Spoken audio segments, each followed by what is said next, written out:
Hi, my name is Mary Rose Hefner. I'm 28 years old and I live in Chicago, Illinois.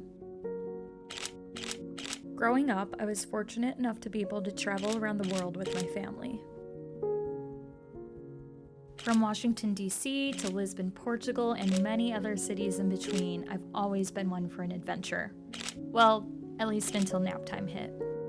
As a young adult, I've continued to have this passion for travel. Through exploring the world, I've made friends for life, seen beautiful places, and I've eaten my fair share of scrumptious food. Of all the places I've been to, though, Italy has always been my favorite. More than a favorite, really. It's been my home. But it was there, when I was studying abroad, that things changed. My faith, my security, my sense of self, they were all tested.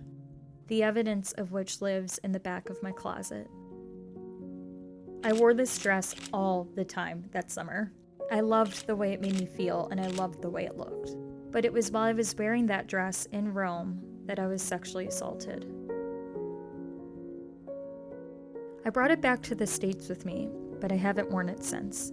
Sometimes I'll see it in the back of my closet, the small stains that still won't come out, and I wonder if I'll ever wear it again.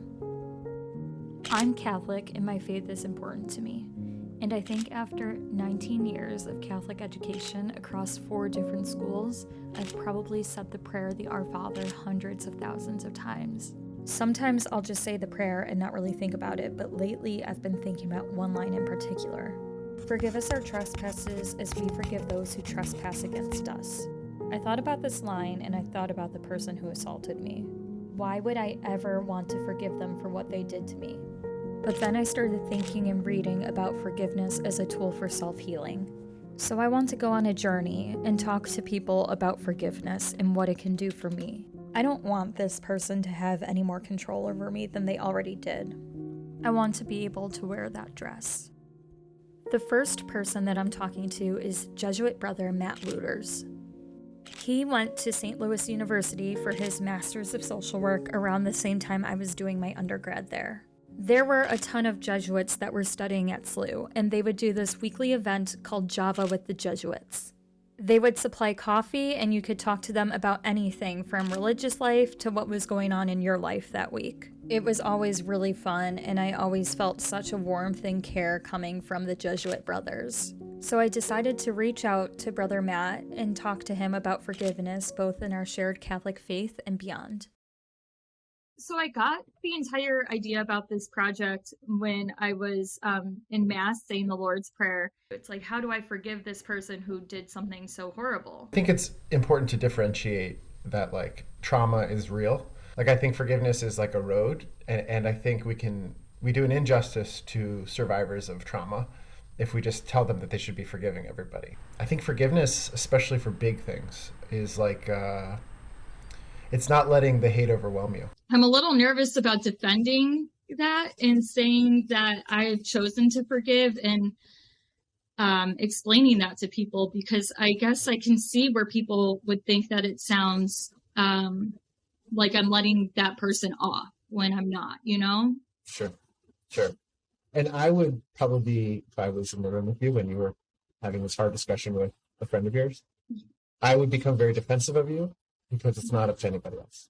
And to be in a situation where your power and your autonomy was taken from you, how you proceed to go forward is part of your journey. And if anyone else thinks that they know what's right for you and aren't, I would become I feel myself being very defensive of you, because that's this is a movement of you to gain control of your own life after a situation where you didn't have control. So for anyone to offer any feedback other than what you want to do is I would say robbing you of your own choices. My conversation with Brother Matt was very empowering. I was already in a situation where I was robbed of my choices, so now I realize the importance and security in being able to choose forgiveness if I do.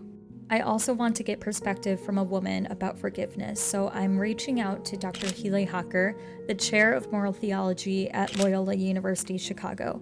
She's also a moral ethicist, specifically in Christianity and feminism. I'm really excited to talk to her. Thank you for talking to me, Dr. Hocker. From a moral ethicist, what does the process of forgiveness look like?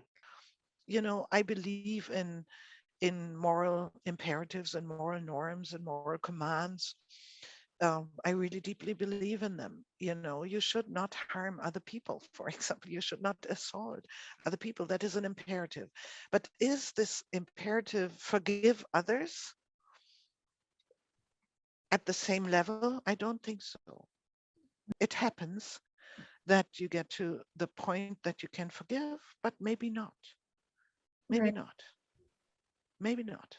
I deeply believe that if I cannot forgive, or as long as I cannot forgive, I'm kind of held back. Mhm. But it is okay. It is okay because then maybe I hand it over to God in this language, who may be able to forgive, and I may not be able to. But that Mhm. is not the last word. The last word is with God. My conversation with Dr. Hawker was so interesting. I didn't expect to hear a theologian acknowledge that sometimes we simply can't forgive, but it was great to hear that. I think forgiveness can't be a one size fits all situation, and even on my own journey with forgiveness, it's been really hard.